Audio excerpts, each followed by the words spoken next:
Jauniešu saimā es izlēmu piedalīties, lai pārstāvētu savu ideju, lai aizstāvētu jauniešu intereses tieši izglītības sektorā un lai arī gūtu pieredzi, kā notiek darbs saimā, kā notiek politika Latvijā, kā tā tiek veidota.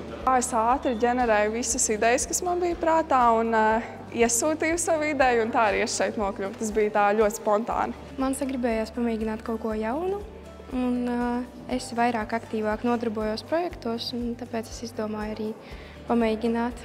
Ir ļoti daudz cilvēki ar daudz dažādiem viedokļiem un uzskatiem. Un mēs šeit esam ļoti motivēti, gatavi strādāt un iepazīties un tīkloties.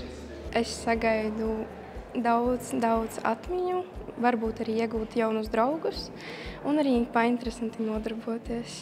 Iespēja par pašu jauniešu saimu ir stresa. Nezinu, ko sagaidīt, jo šī ir mana pirmā. Un, patīkamas emocijas.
Aizstāvēt savas idejas, un šī diskusija, kā tas notiek, manuprāt, tas ir ļoti interesanti, jo jāatrod kaut kas, uz ko vairākums ir par, nevis pret. Es domāju, visinteresantākās bija tās debates, kur mēs nolēmām jau konkrētus lēmumus, konkrētas idejas nosaucām, pēc tam debatējām. Tas bija tas karstākais. Vairāk ieinteresē tas, ka mēs ļoti ilgi apspriedām visas idejas. Nav parasti pierasts, ka jaunieši tik ilgi grib diskutēt kaut ko. Jā, es gribētu būt Saeimas deputāts nākotnē.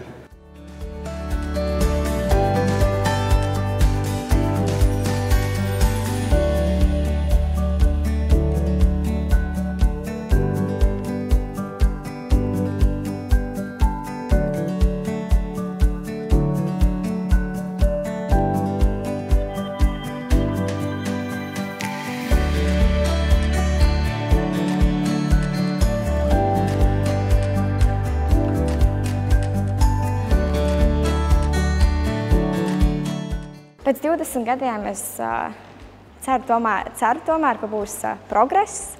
Manuprāt, Latvija izskatīsies daudz modernāk pēc 20 gadiem. Pēc 20 gadiem būs, teiksim, nevis tikai tie jaunieši, kas mēs šeit esam, bet arī citi, kas varbūt vēl parādīsies kāda politiskā interesētība. Es ceru uz lielāku jauniešu aktivitāti.